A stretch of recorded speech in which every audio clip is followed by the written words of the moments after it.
मुंबईतील गोरेगावच्या नेस्को सेंटरमधील एका पार्टीत विषबाधेमुळे 2 जणांचा मृत्यू झालाय। वनराई पोलिसांकडून पार्टी आयोजकांसह 5 जणांना अटक करण्यात आली आहे। पार्टीमधील ड्रिंक्स आणि खाद्यपदार्थांमुळे अनेकांना त्रास झालाय। संबंधित पार्टी ड्रग्सही सेवन करण्यात आल्याचा आरोप करण्यात आलाय।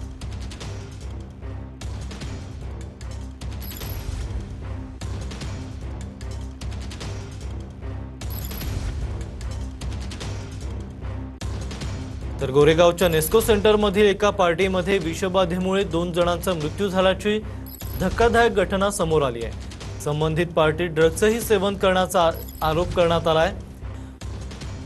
एका पार्टीमध्ये विषबाधेमुळे 2 जणांचा मृत्यू झालाय, तसंच या पार्टीमध्ये ड्रग्सही सेवन करण्याचा आरोप करण्यात आलाय। वनराई पोलिसांकडून याबाबत 5 जणांना अटक करण्यात आली आहे। पार्टीमधील ड्रिंक आणि खाद्यपदार्थांमुळे अनेकांना त्रास झाल्याचंही समोर आलंय। यावर आपले प्रतिनिधी वैभव खाग आपल्याला अधिकची माहिती देतील। वैभव, काय सांगाल?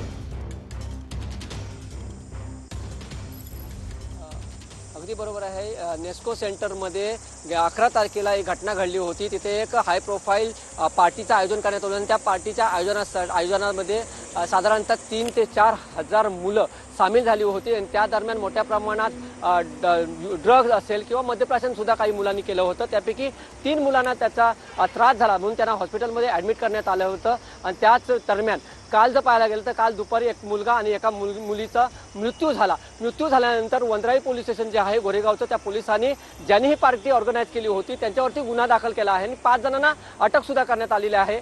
त्यानंतर ज्यांचा मृत्यू झाला होता त्यांचं ब्लड सॅम्पल घेण्यात आलं होतं आणि त्या ब्लड सॅम्पलचा रिपोर्ट अजूनही प्राप्त झालेला नाही। जेव्हा त्या ब्लड रिपोर्ट जेव्हा प्राप्त होईल त्यानंतर संपूर्ण चित्र जे आहे ते स्पष्ट होईल। अभिषेक, नक्कीच धन्यवाद वैभव, तुम्ही दिलेल्या सविस्तर माहितीबद्दल।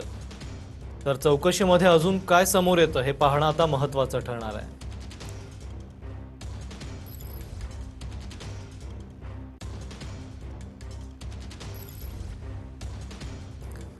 मुंबईच्या नेस्को सेंटरमधील एका पार्टीमध्ये विषबाधेमुळे 2 जणांचा मृत्यू झालाय।